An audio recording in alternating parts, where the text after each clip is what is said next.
want to operate in a way that allows me to underpromise and overdeliver. That's what I'm looking for. If there's no growth, there's degradation, right? Always. And my style of speaking is to always start with a positive affirmation. Somehow we think that what we're going through is so unique. No, it's not. Unique. No, it's not. People go through this all kinds of crap, right? Absolutely. I just believe that vulnerability is a part of the human experience. You have to do something so that you can evaluate something. Hey everybody, this is Sergey with the Be Yourself podcast, the podcast on expressing our true selves. Today I have a very special guest who I've been inviting for a number of times already. Torin Ellis is an analyst, he's a consultant and speaker. He is a sage in diversity and inclusion space in Americans and abroad. And it's not just words. I've seen his work and it's the true statement. So Torin, thank you very much for being a guest on my show. Love forces us to remove the mask that we live within and fear that we cannot live without. Love forces us to remove the mask that we live within and fear that we cannot live without. Uttered by James Baldwin. I come to you in the frequency of love, from me to you, from you to every listener. I want them to get a feeling of love. It is one of the most powerful words in our lexicon. And so today we are going to record under a covering, a cloud of love. Let's do it. Amen, brother. When I want to watch stuff with you, recorded or in video or audio format, one thing sprang to my mind. It seems like you are someone who are breaking the walls that have been established in America, between human. Right, so it seems like this term DEI, which stands for diversity, equality, and inclusion, it's not self-explanatory for us Ukrainians, right? Even though we do have our share of our history was really unpredictable stuff going on, but in America it seems like these three words bear such a powerful meaning. Can you give us a little bit of a backstory of why DEI is so important in America and why this has been your sole purpose for more than, I can see, 15, 20 years now. Correct me if I'm wrong.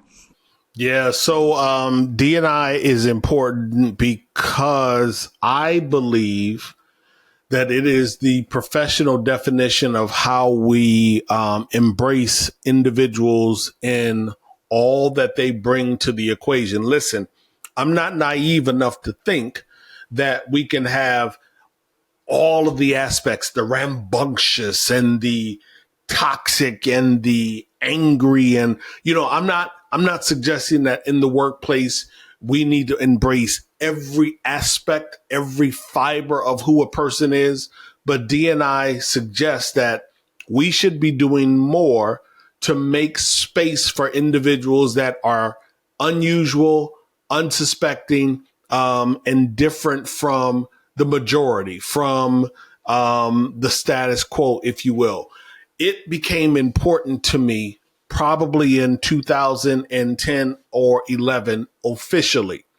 Diversity has always been important to me, but from a professional standpoint, it became important in 2010 or 11. I started a recruiting company in 1998. I would go out and find individuals, convince them to look at the job opportunity that I had, set them up for an interview. They would say yes to the organization, move on to the next assignment. But what I noticed, Serge, is that the higher up in the organization, in terms of responsibility and in terms of income, the higher up you went, the less representation. What we saw were a majority of white men. We didn't see the beautiful spectrum of humanity. And so what I said to myself, after recruiting for so many years, what I said was, well, we have to be doing something wrong, because I'm able to recruit diverse talent. I'm able to present a variety of options to the hiring managers. Why are these other people not doing that or unable to do that? So I got into consulting in 2010 or 11. I started speaking in 2015, 2016.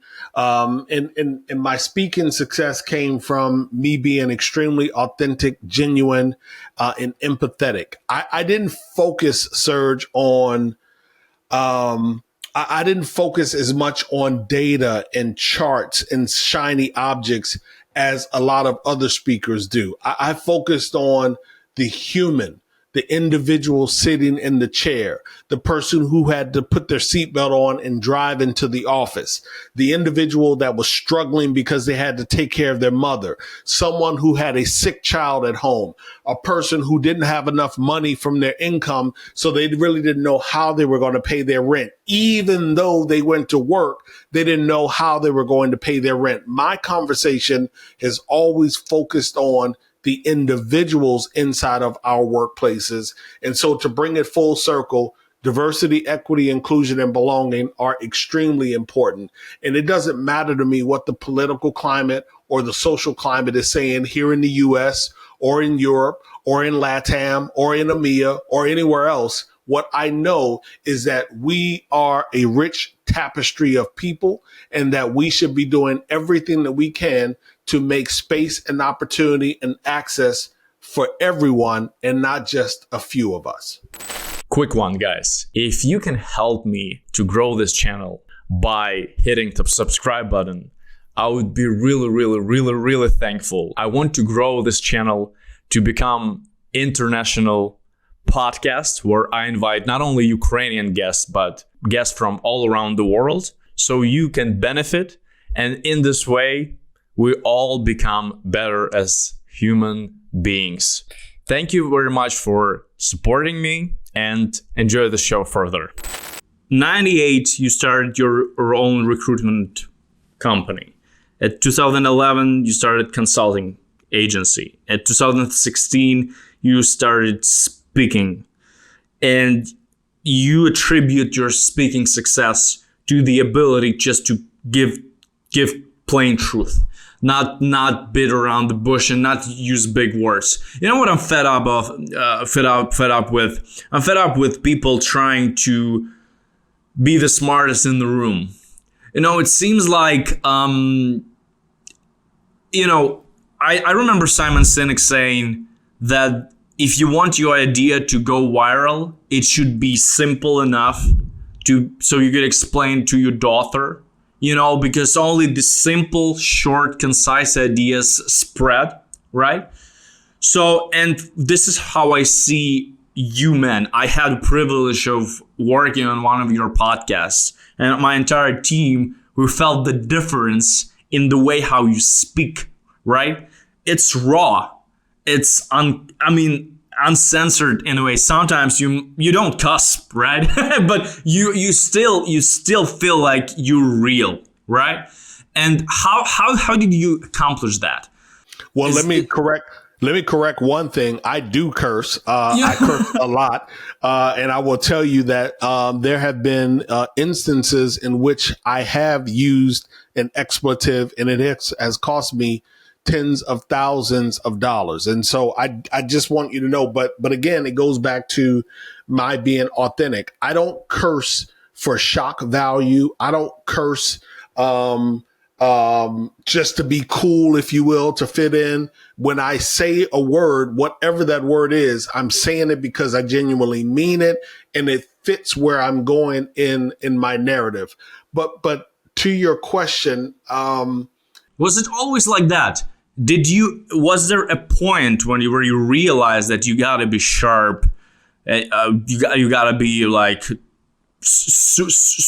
super uncensored in a way? So I will tell you, I can take you back to a story. When I worked in corporate America, it was a very brief period of time. But when I interviewed for a sales job at a telecom company. When I sat with the person from HR, I said to her that I would be promoted in less than a year. Or maybe I said in a year. And she said, no one has ever been promoted in that period of time. And so when we got to the 10-month mark, I actually went up for a promotion. Now, I will tell you, Sergi, that I was one of the top salespeople in the entire building. There were 500 people in the building, give or take. I was one of the top 10, definitely top 20. I went up for a promotion. You know, I didn't get the promotion. And the reason I didn't get the promotion is because the person that they gave it to for a leadership role was a better writer than I was. Not a better salesperson. They were a better writer. So what they displayed in their interview was a better plan for how they were going to develop and lead the sales team. Hear me out. Okay. They gave that person the opening role. It was a top performing sales team. I guess maybe 2 or 3 months later, I think it was 2, another position came up and I got that one. I got a poor performing sales team. So 2 months before, I was beat out and the person got a top performing sales team. I get a low performing sales team. Within 6 months, we had switched positions. His team was at the bottom. My team was in the top 3 in the building. Okay. There were like 20 teams in the building. We were in the top 3, top 5 all the time. So what it taught me was, one, you have to be an incredible communicator if you're going to lead in an organization. That's not always the case, but more often than not, if you are a good communicator, you can work your way into opportunities. You can work your way into stretch assignments. You can work your way into getting more resources. You can work your way into better positioning. You can work your way into some things when you can communicate. It works in the professional corridor. It works in our relationships. It works in our family, in our community, in grocery stores. Communication is central to everything that we do. And so for me, speaking, whether I'm consulting, whether I'm on a stage, engaged in a podcast with you, I am always trying to make sure that my communication is crisp, direct, and very much so felt by the individual that's listening to it. So having a plan is not enough. So as opposed to that counterparty that you were in a way competing against, they had it all figured out on the paper. You didn't have such a crystal clear, perfect strategy or whatever, but you were just a better, more powerful communicator. And well, I was a better salesperson. And as a result, I became a far better communicator. Yes. Oh, okay. Yes. Okay. Because I just recognized, I was like, why is it that I lost? And not that I was a terrible communicator, because again, if I'm selling, then I do know how to communicate. I just didn't have the structure around my plan. So I had to become an even better communicator. And I will tell you, over the years, Sergi, what has really played into my desire to deliver, I'm not trying to emulate anyone else, but what I did spend time doing in the late 90s, I would watch people that had talk shows, and I would watch how they interviewed their guests and how they layered their questions, how they engaged, how they didn't just speed to the next question, how they showed that they were intimately listening. What did you say to me? You said 1998. You said 2011. You said 2016. You just recapped again. You are listening intimately to me. I learned how to do that. I became a better listener. And that also influenced my ability to become a better communicator. It rings the bell of one thing that I learned just recently. I watched Tony Robbins' interview at some podcast, just the recent one. And he's really big on this idea of recognizing patterns. Sure. He says that everything in our life is pretty much repeating itself. And if you're able to recognize the pattern, you can be a king of the world. And he says that first step is to recognize pattern, that something is coming. Then the second step, second superpower, is use the pattern to your advantage. Learn how to use the pattern. And third thing is like this masterful skill of creating a pattern, right? So I think with speaking, with what we do in podcasting, I also standing on the shoulders of the greats, right? I do have my heroes who I emulate. I try to introduce the guests like them, Chris Williamson, Joe Rogan, absolutely, but at the same time, at some point, you start shaping your own style. You're creating your own brand. So when did it start for you? When did it start happening for you? When did you recognize that you already have enough experience, sufficient experience and knowledge to finally start creating something that is going to be a unique brand of Torin Ellis in the space? Yeah, I would say for me, it probably was right around 2016 when I started. Because what was different is the next question, man. So what differentiates you from others is the second logic question. But yeah. No problem. So for me, it was almost when I started, because I knew, number one, Sergey, that I was tackling a subject that was a little challenging. A lot of people didn't want to sit in rooms and listen to conversation around diversity and inclusion.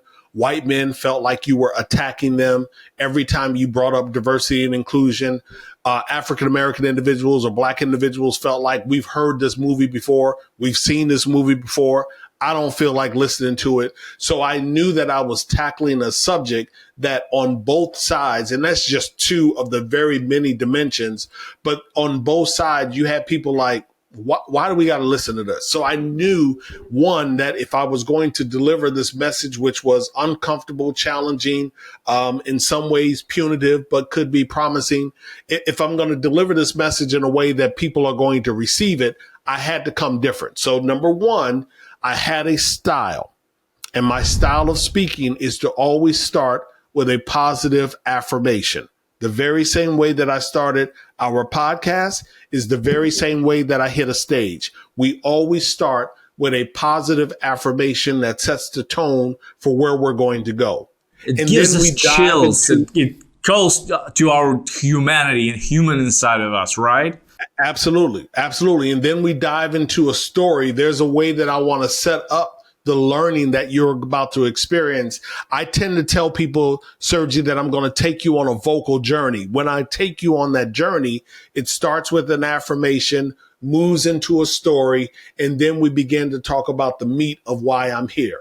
We always land the plane with some action item. How is it that you can participate? What's the one thing that you can do? And so when you say, well, Torin, what makes you different? Well, that's the sauce that people can't duplicate. Nobody has my swag. They don't have my frequency. They don't have my cadence. They don't have my bounce. You understand? There's so many other little things that I get to do that other people just can't do. They may be smarter than I am. They may know a technology better than I do. They may make more money than I make. They may have been in the business longer than me. But when it's the combination, it's the combination of who I am that makes me dangerous on a microphone. And so that's not a bragging thing. It's just, I am unique. Torin is the only Torin. So good. Word. So what is the purpose? I can see on your banner here, unlocking potential with precision and purpose. Torin Ellis. Can you elaborate on this short statement? Yeah, absolutely. So when we get into an engagement, and when I say an engagement, whatever that is, if I'm interacting with you, this is an engagement. This podcast is an engagement. A speaking assignment is an engagement. A consulting mandate over 12 to 18 months is an engagement. Writing a research paper, an analyst paper, that's an engagement. So I'm trying to unlock the potential. I am working extremely hard to do a couple of things wherever I am. Number one, I want people to know I hear you. I hear you and I see you. Because it's important for people to be heard and to be seen and to feel like they are important. So when appropriate, I'm soliciting feedback and participation and engagement and query and, doing different things in the audience. Can I lob Sergi's question? Hey, you know what? Torin's got the microphone. I don't need to tell people what makes me different. I love the question, Sergi. Hey, you over in the first row, far seat. Why don't you answer Sergi's question for what you?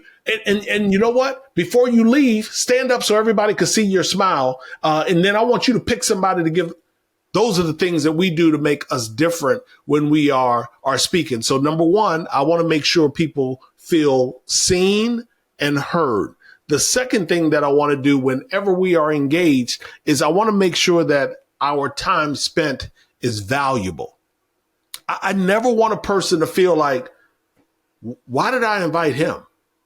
Or I never want a person to feel like, why is he our consultant? I never want a person to look at my LinkedIn post and say, I ain't sharing Torin stuff. By the way, it happens more than I wanted to. But I don't want a person to look at my stuff and say, I'm not sharing his post because he's probably only talking about himself. So I want people to feel like when they engage with me, it is time well spent. And then the third and final thing that I want when I am working or engaged with an individual is I want it to be memorable. I'm not trying to excite a person just for a moment. I want them to say, he talked about diversity and inclusion, and honestly, I ain't doing enough. There's some other things that I can be doing. I've excluded some people from some meetings that I shouldn't have excluded. I've said some things about people in emails or at the water fountain or as I'm driving to an off or at happy hour. I've said some things about people on the team that I probably shouldn't have said. I know that we can be doing some different things in the organization as it relates to how we are training our employees, how we are recruiting our employees. I know that we can do something different about how we are even selecting places to go for happy hour. Do we always go to the same place, or are we curating events that are different that are going to let the people that are single parents come and participate? Are we going to curate happy hours that allow people that have to care for their parents to come and participate? Or are we going to always do things at the golf course? Are we going to go out for this? Or are we going to experience something different that culturally signals that we really want everybody to feel like they're involved?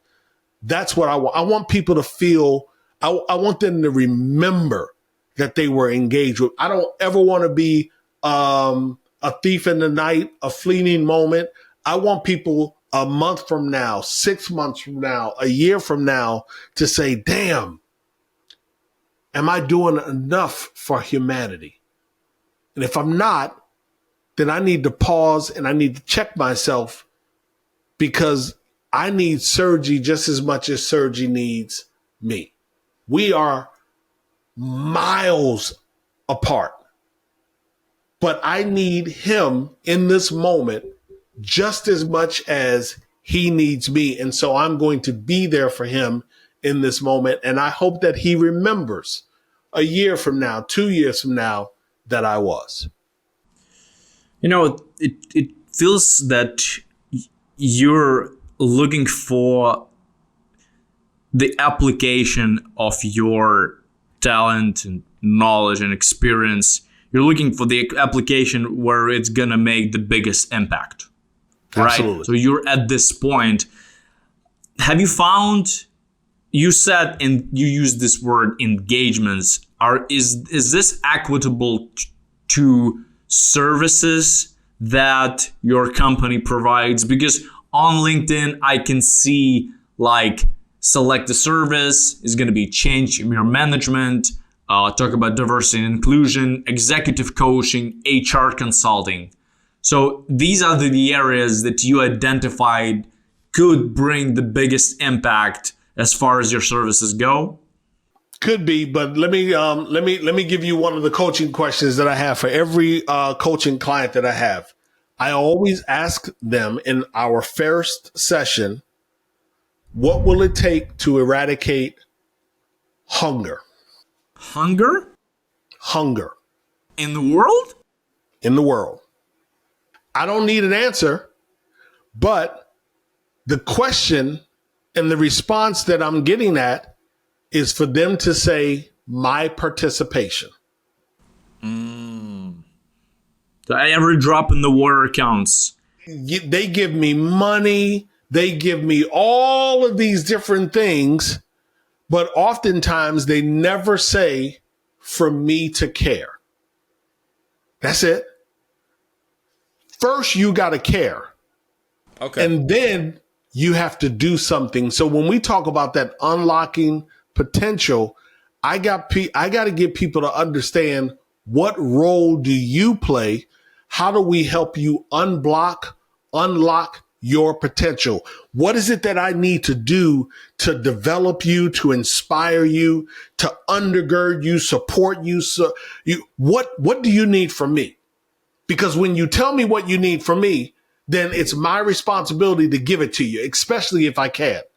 And as long as I'm giving it to you, then I'm modeling, I'm showing you what it's like to be a good leader. I'm giving you the development. I'm giving you the inspiration. I'm giving you the resources. I'm giving you the support. I'm putting you in position so you can run, so you can move. I'm giving you all of that. So now in exchange, in return, I want you to give me something.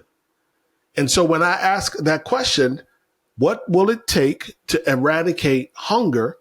I am simply looking for them to say, I got to care, or I got to do this.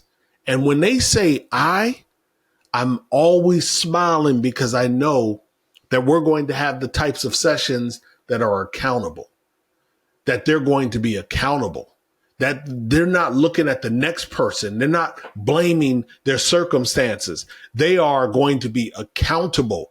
If they miss an assignment, they're going to be accountable. If they don't do the 3 things that they told me that they were going to do, they're going to be accountable. This is not a person that I am going to have to coddle. Listen, some people don't say I, and they're still accountable. I just know that when they say it in the beginning, I know I have an idea of the type of person that I'm going to be working with in a consulting or coaching posture. It perfectly takes us to the next topic of the leadership, because what you just outlined are the traits of a true leader who starts from the man in the mirror, right? So what makes a great leader, man? And in the same breath, what makes a great communicator? I don't know if these 2 roles intersect. I believe so. I believe that Martin Luther King, I have a dream. Man, everyone was able to visualize the black kid and a white kid playing in the same sandbox, right? So I think that a lot of traits, a lot of qualities and skills of a great leader and a great communicator that actually coincide. So how do you make leaders? How do you help leaders to become better? How do you grow leaders? Tell me some of your approaches and how do you approach this? Yeah, absolutely. So for me, growing great leaders is really reinforcing that we have to model what that looks like.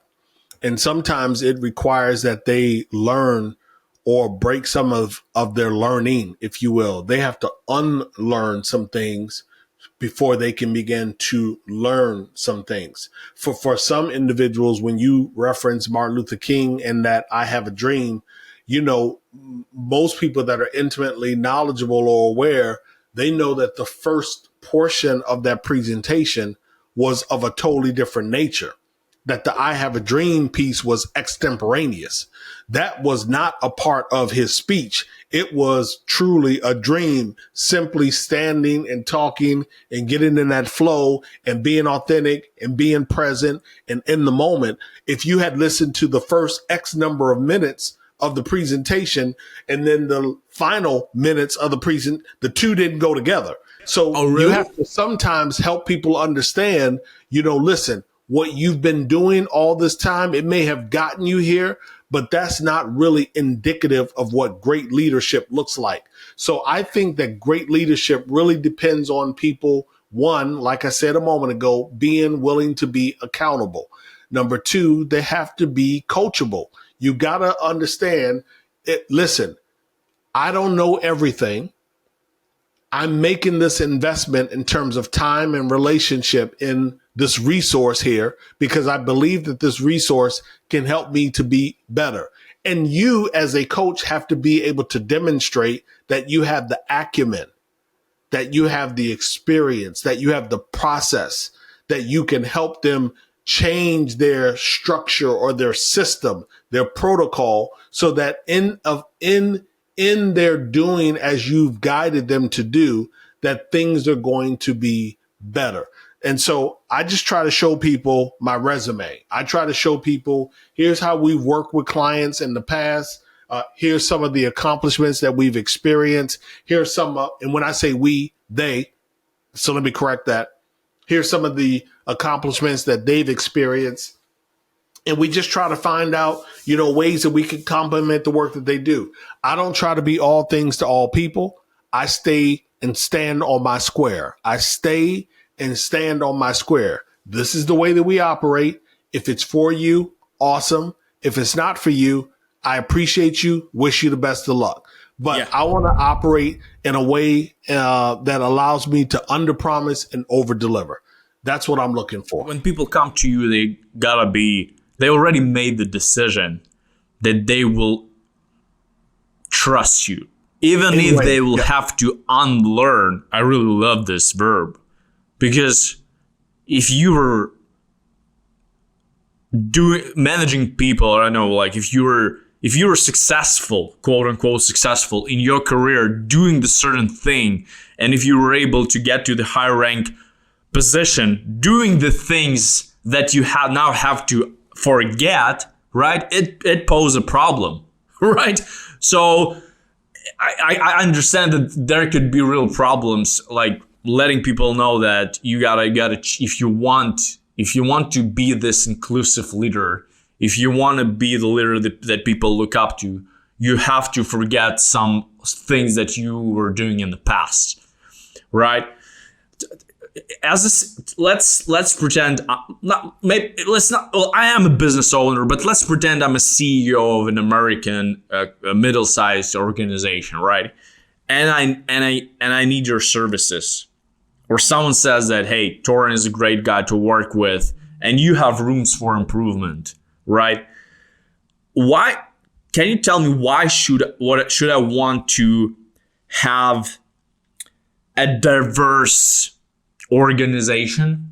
Why do I want to have people of different races, of different cultural backgrounds on my team? Like, can you make a case? Because it's really difficult for me to understand, right? Why should Americans need to try to bring as much DEI into the workforce, man? Yeah, so there's a couple things that I'm going to say to that. First of all, we just have so many dimensions that we bring to the equation. We bring cognitive dimensions to the equation, our learning style, our mental ability, our emotional intelligence.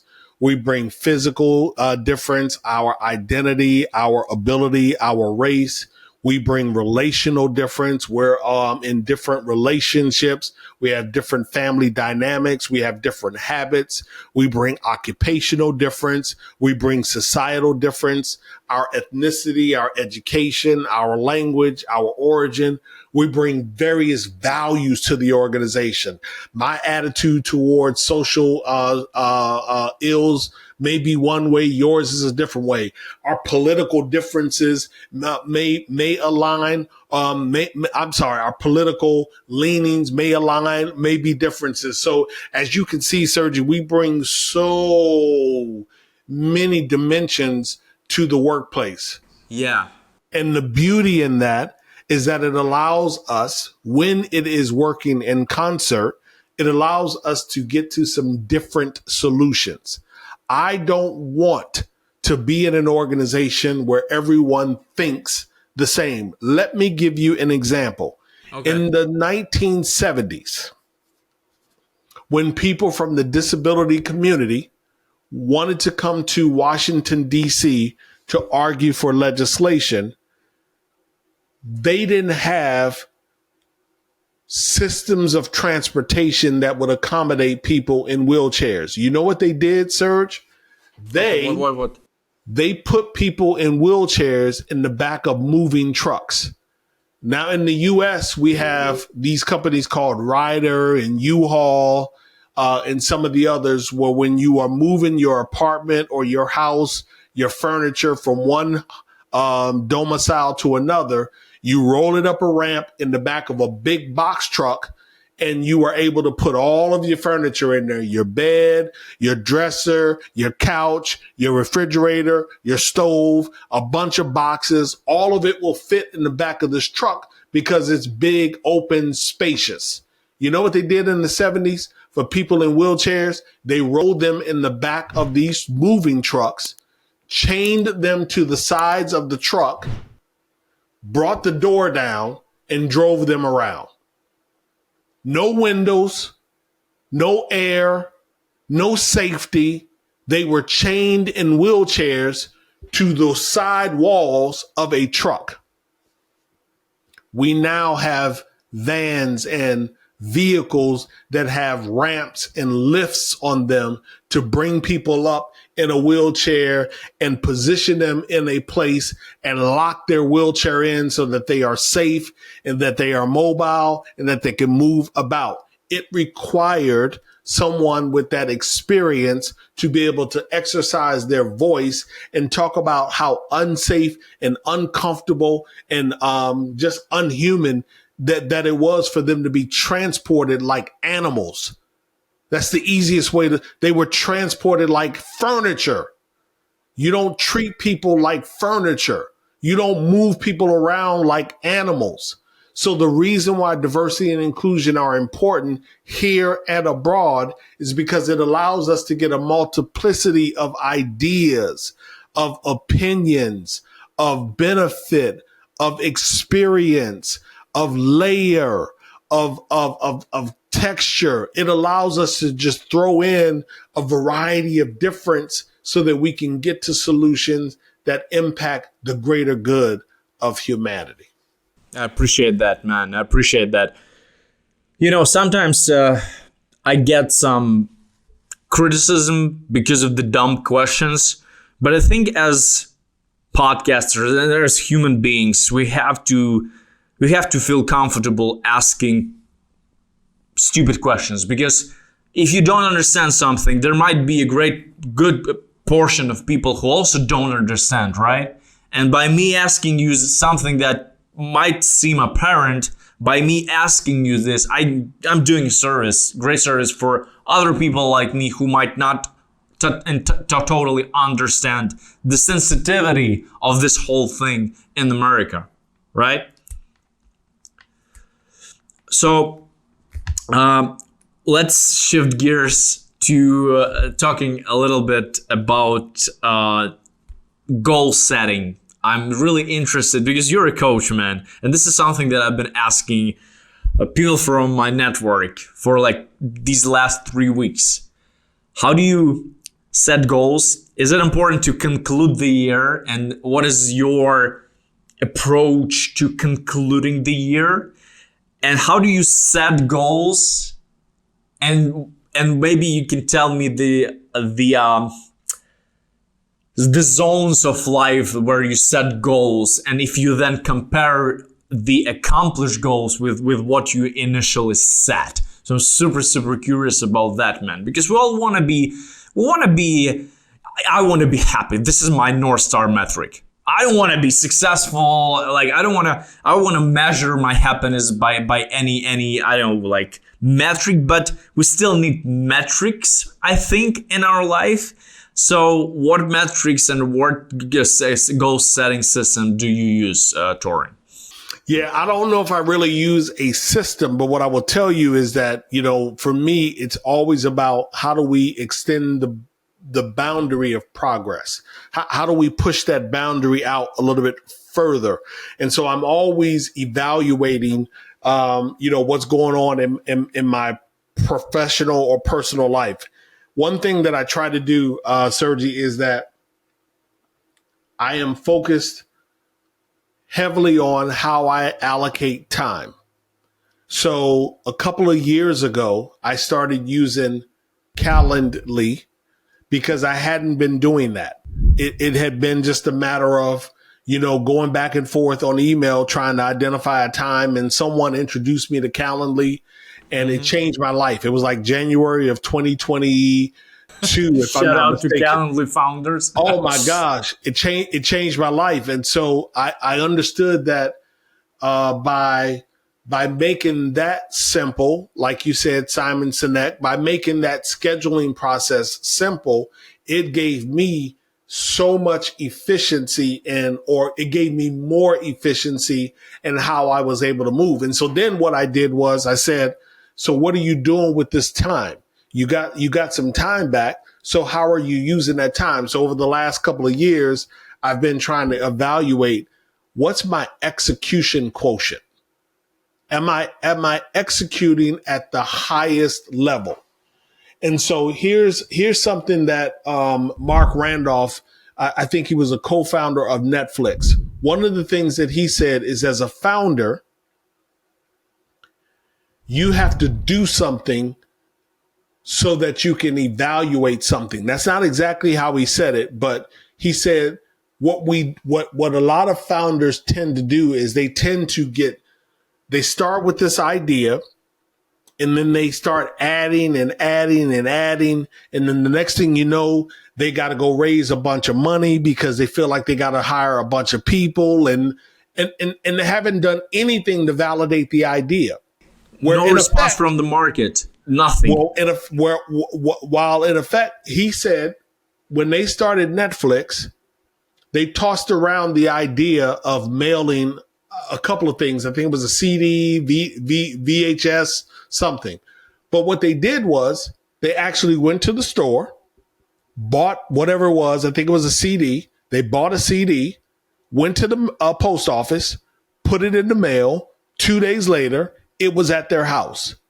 They said, all right, we've solved one problem. We know that we can mail a CD through the mail and it'll get there, not broken. What's the next thing that we need to do?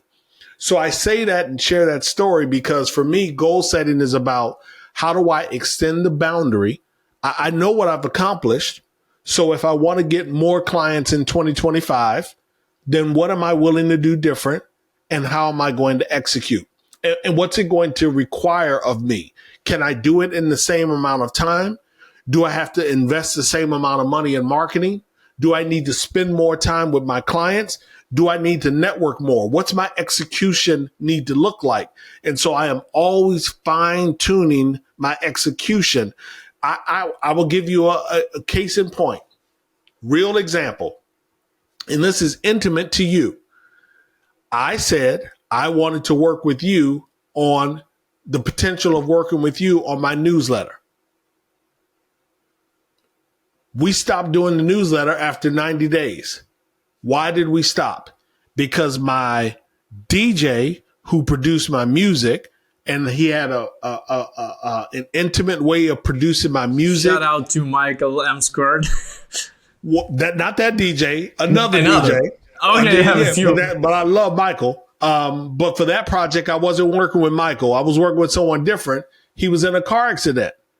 And then my social media guy was going through some family problems. And then my editor was experiencing some business challenges. So I had like 4 components that were shaky. And so the execution was questionable. And when I can't execute at a high level, I'm always trying to reevaluate what is it that I'm missing? What is it that we need to put in place? So that to me, it's a long answer. I apologize, but that's how I do goal setting. One, what boundary am I trying to extend? And two, what does my execution need to look like so that I hit that goal?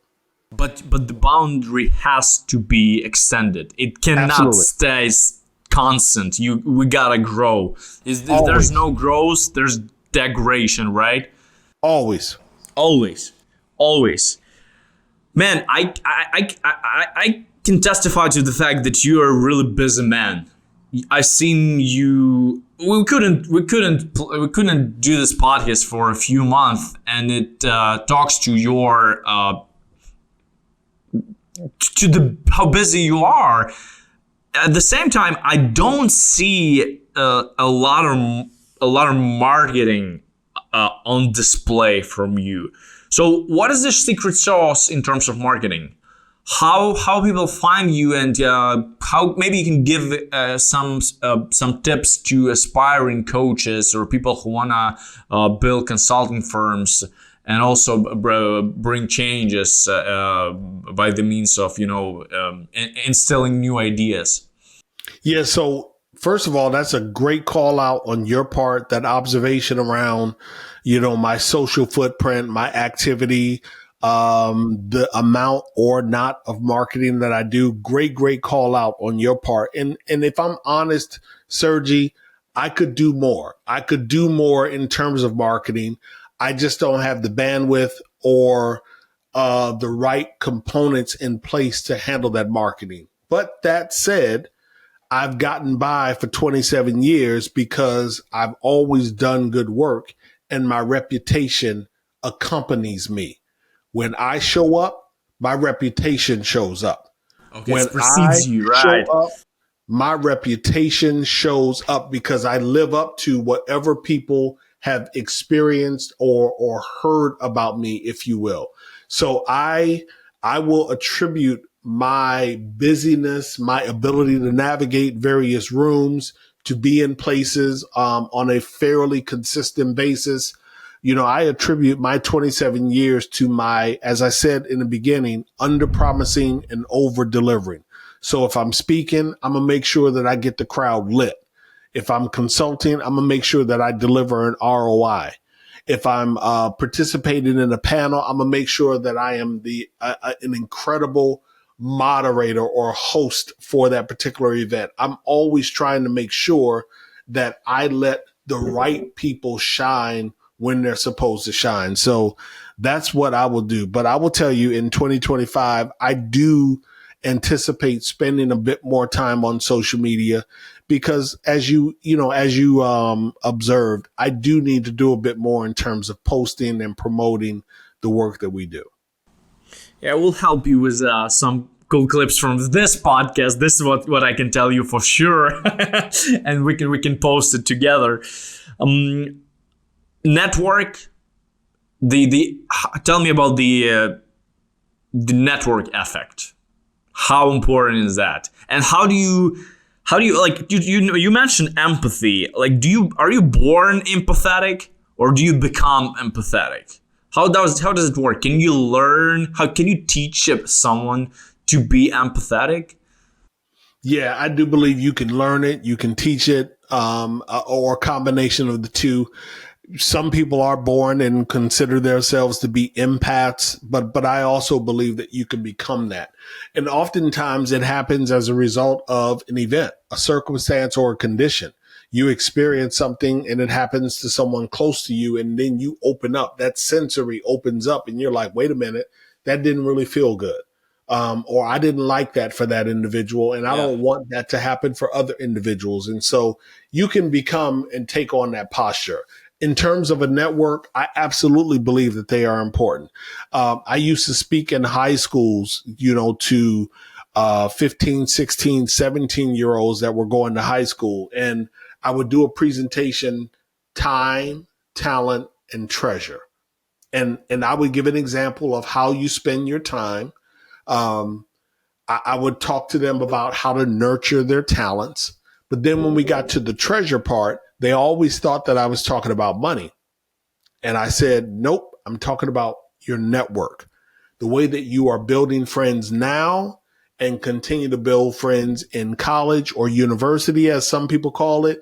And then how you build friends and network in the workplace. If you start that process now, understanding how to build friendships that are genuine and sustaining, you will continue to build on that and you will understand how to nurture a good network. One of the things that works for me is people know that I'm always trying to amplify others. I'm always trying to lend my privilege. I can speak at almost any conference that I want in the HR space. Man, that's big time. These days, I'm trying to get on conference schedules and then curate speakers. I'm not necessarily trying to get there so that I can speak. For a lot of these events, I'm trying to get them to trust me to bring new voices to their event. So I'm trying to lend my privilege. I'm trying to amplify other people. That's the stage of life that I'm in. I want to see other people shine and flourish and be, amplified and pushed up. So that's the reason why I just believe that I have a strong network and I value my network for real. So in order to become an efficient networker, we have to think about how we can amplify others. Absolutely. And they need to know that you're all about that. You're not about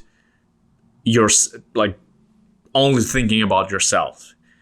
It cannot happen by accident. You have to genuinely want to make people around you better. And man, with my podcast, when I go to bed at night, I stay with my thoughts, and I think to myself, like, why am I doing this?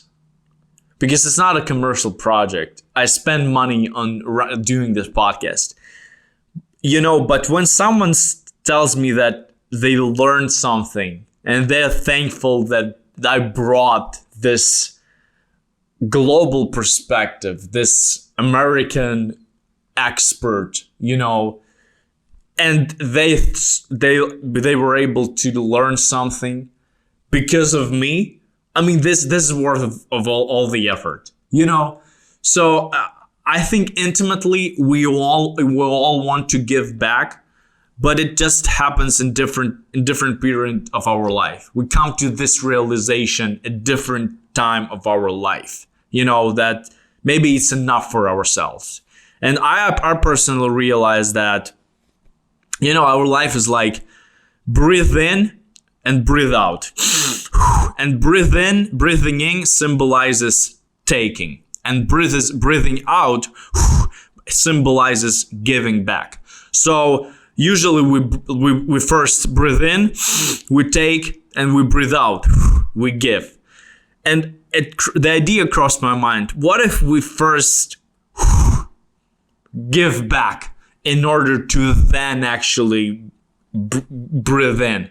So the world will give you everything you need and beyond if you start giving back. And Tony Robbins says something really cool. He said that that's easy to give back when you have things in abundance. It's easy when it's you got everything covered.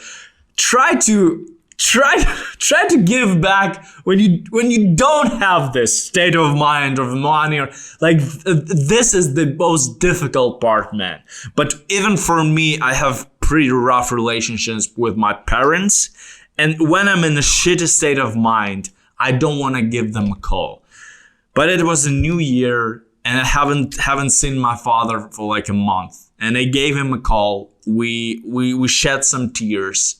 And I felt so good about myself, So sometimes if you don't feel like giving, but you still give, it makes all the difference in the world. And something magical happens, then the world gives you everything back.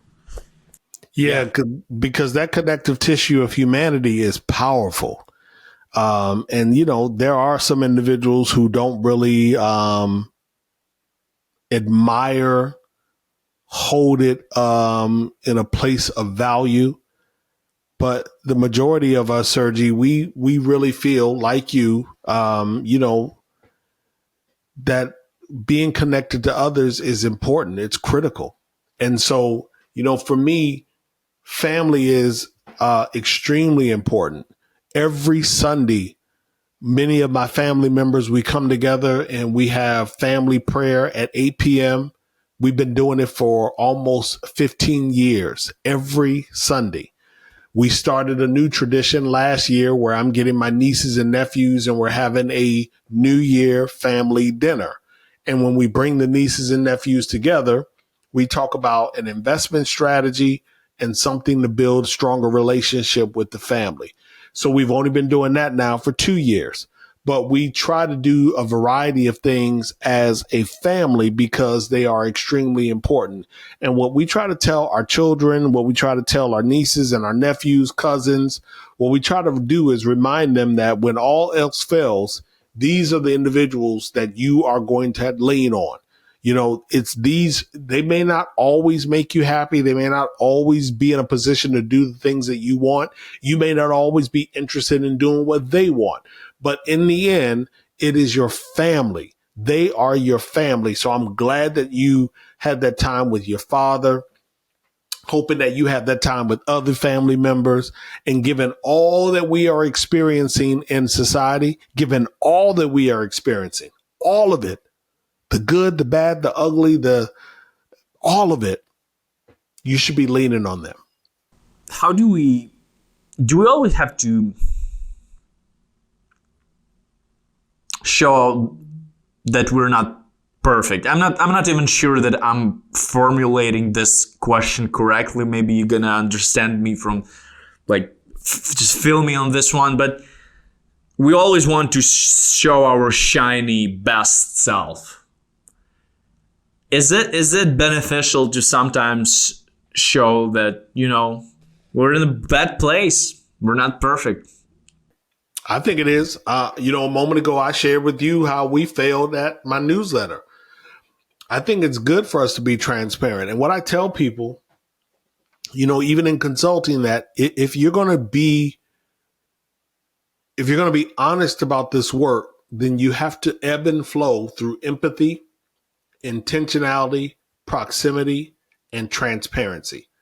And so that last one of transparency is very, very key. You're right. Most people want things to seem like they're always okay. Social media presents beautification of the everything. Stuff like that. Everything is okay. And I know that everything is not okay. And I think that it's always there are times. Here's what I will say. There's something called the 4 gates of speech. And so I would encourage or challenge your listeners to Google the 4 gates of speech. And if you read that and understand those 4 gates, then you will know that there are times where that transparency is going to require you to be a bit vulnerable, but that in your being vulnerable, you are saving someone, you are repositioning someone, you are preparing someone, fortifying someone. Be vulnerable so that other individual or individuals can make progress in their life as well. We got a lot of people suffering in silence. They don't feel like they can come and talk to you, Mr. or Mrs. Perfect. They don't feel like you are willing to spend time listening to what they're going through. And so what happens for some of them? They make poor decisions. Some of them decide to end scenarios and situations up to and including life because they feel like they can't go and talk to you. There's no one that can relate to them. In fact, there are a lot of people who can relate to them. Somehow we think that what we're going through is so unique. No, it's not. Unique. No, it's not. People go through this all kinds of crap, right? Absolutely. Absolutely. So they need to know. And so I just believe that vulnerability is a part of the human experience.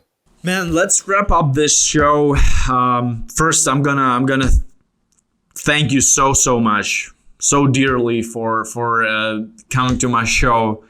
And I think you are a perfect first guest of 2025. And I want to give you the stage to say some words of encouragement and inspiration for people in Ukraine, in the US, all around the world, on what should we focus on this year to be happier, to be more successful. Yeah, so I chose a word for the year. My word for 2025 is promise. And that I'm going to, every single day, I'm chasing the promises that are due unto me. Chasing the promises that I'm working for, whether it be projects to start a new organization, whether it be building relationships. I'm chasing the promise in those relationships. I'm chasing the promise in collaboration partners and new vendors. So my word of the year is promise. I would encourage every listener, find a word. You may or may not do New Year's resolutions, but I want you to find a word. The second thing that I want you to do is find your extemporaneous moment. Going back to Martin Luther King, you have a pre-designed or predestined or pre-formatted way of showing up, of speaking. But there are going to be those times where in them situations where you need to get in the moment and be prepared to get in the moment.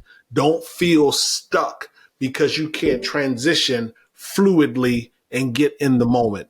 And then the last thing that I'm going to say, Serge, before I say thank you for just for having me. I appreciate you for allowing my global voice to be a part of your agenda and format for everyone. So the last thing that I will say is bad will be the day for any man or woman that become absolutely contented with the thoughts that they are thinking, with the deeds that they are doing, with the life that they are living, when forever beating at their soul is some great desire to do something more, to be more, to give more, because after all, they are a child of the Most High God. It was Torin Ellis, everybody. Thank you. You're looking for a quality video production provider? Look no further. My name is Sergey and I own Beverly Production. We are a video production agency from Ukraine. You know, we help entrepreneurs to create credible online, offline podcasts and clips that drive interest, to promote your podcast. As a podcaster myself, I early realized that there are not that many podcasts that put an emphasis on quality and creativity, just making your videos look really, really cool. That's why we mix our videos up with different visual aids, sound effects, flashy transitions. We do dynamic switching and other cool creative things that just set apart your podcast from your competition. You can check our samples on the website, and we also help people to post the videos. So we take over YouTube management, and we can also run TikTok and LinkedIn for you. So if you're interested in something of this kind, don't hesitate to book a call with me. The contacts are available on the website. Thanks a lot.